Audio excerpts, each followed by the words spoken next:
Hello and welcome guys to the Rathod's kitchen. So आज आपण बनवणार आहोत सगळ्यांना खूप आवडणारी, झटपट बनणारी, चमचमीत पाणीपुरी. पाणीची पुरी नाही, पाणीपुरी. सो यात सगळ्यात पहिले मी घेतलंय चिंचच्या चटणीचं पॅकेट, जे की मिळतं मोस्टली बाजारात, कारण की ते बनवायला गेलं तर खूप उशीर होतो, म्हणून मी ते विकत घेतलं. सो ते घेतलंय मी अर्ध पॅकेट आणि त्यात टाकली अर्धी बॉटल पाणी. तुम्ही तुमच्या अंदाजाने जास्त किंवा कमी करू शकता.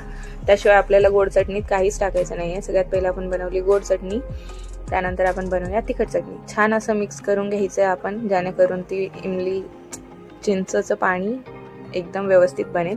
त्यानंतर आपण घेतलंय थोडंसं पुदिना. तुम्ही पाहू शकता पुदिना घ्यायचा आहे. 4 मिरच्या घेतल्या आहे मी माझ्या अंदाजाने. जेवढं मला बनवायचं होतं तुम्ही कमी जास्त तुमच्या अंदाजाने करू शकता.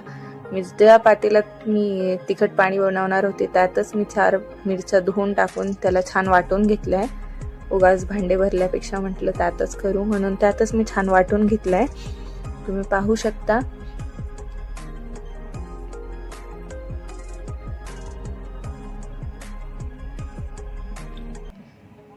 त्यानंतर मी घेतलं गोड पाणी. तर आपण तयार केलं, तर तिखट पाण्यासाठी मी हे पाऊच घेतलंय. ते मी पूर्ण पाऊच आत टाकलंय, कारण की आपल्याला गोड पाणी आपण मोस्टली जास्त घेत नाही, तिखट पाणी लागतं त्यासाठी. तर मी गोड चटणीत जितकं पाणी टाकलं होतं त्यापेक्षा थोडं जास्त मी तिखट पाणी बनवण्यासाठी पाणी यूज केलं आहे. त्यानंतर मी घेतले होते 4 बटाटे आणि पावशेर चणे. त्यांना मी छान एकत्र शिजवून घेतलंय. त्यानंतर सगळं छान मॅश केलंय, जेणेकरून आपलं ते सारण व्यवस्थित बनेल. तर छान मॅश करून घ्यायचंय तुम्ही पण. त्यानंतर मी त्यात ॲड केलंय 1 चमचा मिरची, अर्धा चमचा हळद आणि चवीनुसार मीठ. मी 1 चमचा ॲड केलाय. तुम्ही तुमच्या अंदाजाने कमी जास्त करू शकता. आणि एकदा नक्की ट्राय करून बघा. मला पण पहिले वाटायचं की खूप हार्ड आहे, घरी बनवल्यावर चांगली बनते की नाही, म्हणून मी कधी ट्राय नाही केलं. पण ह्या वेळेस मी नक्की ट्राय केलं. म्हटलं जे होईल ते चांगली तर चांगली, नाही तर जशी होईल तशी.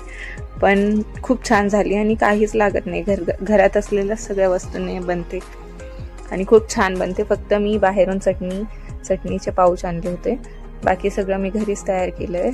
सो नक्की ट्राय करून बघा. तर आता आपली बटाट्याची चटणी छान रेडी झाली आहे. तुम्ही बघू शकता मी प्लेटमध्ये छान सजवून ठेवली आहे. तर आता आपण बघूया पाणीपुरी कशी खायची आहे, कशी रेडी केली आहे मी. जी बटाटा आणि चण्याची भाजी मी पाणीपुरीच्या आत टाकता ती रेडी केली होती, त्यात मी बारीक शेव टाकून छान गार्निश केलं आहे. त्यानंतर आपण बघू शकता तुम्ही किती छान दिसते. त्यानंतर आपण त्याच्यावर टाकली आहे थोडीशी कोथिंबीर, ज्याने की ते आणखी छान लागेल.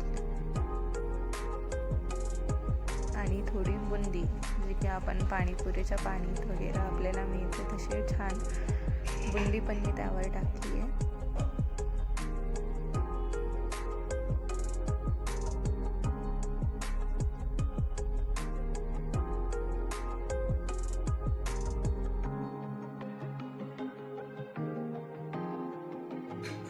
सो झटपट रेडी होणारी आपली पाणीपुरी रेडी आहे. सो मी सगळ्यात पहिले घेतली बारीक शेव, त्यावर थोडी कोथिंबीर टाकली आहे, बटाट्याची भाजी आणि बुंदी. हे सगळं मी ताट छान सजवून घेतलं आहे. तुम्ही बघू शकता खूप छान पाणीपुरी झालेली. एकदा तुम्ही ही रेसिपी नक्की ट्राय करा, तुम्हालाही खूप आवडेल. मलाही खूप आवडलेली. व्हिडिओ पूर्ण पाहिल्यासाठी खूप थँक्यू. असं सपोर्ट करत राहा. Thanks for watching. Take care. Bye bye. आणि एकदा रेसिपी नक्की ट्राय करा. कशी वाटली ते कमेंट सेक्शनमध्ये नक्की सांगा. थँक्यू. Bye bye.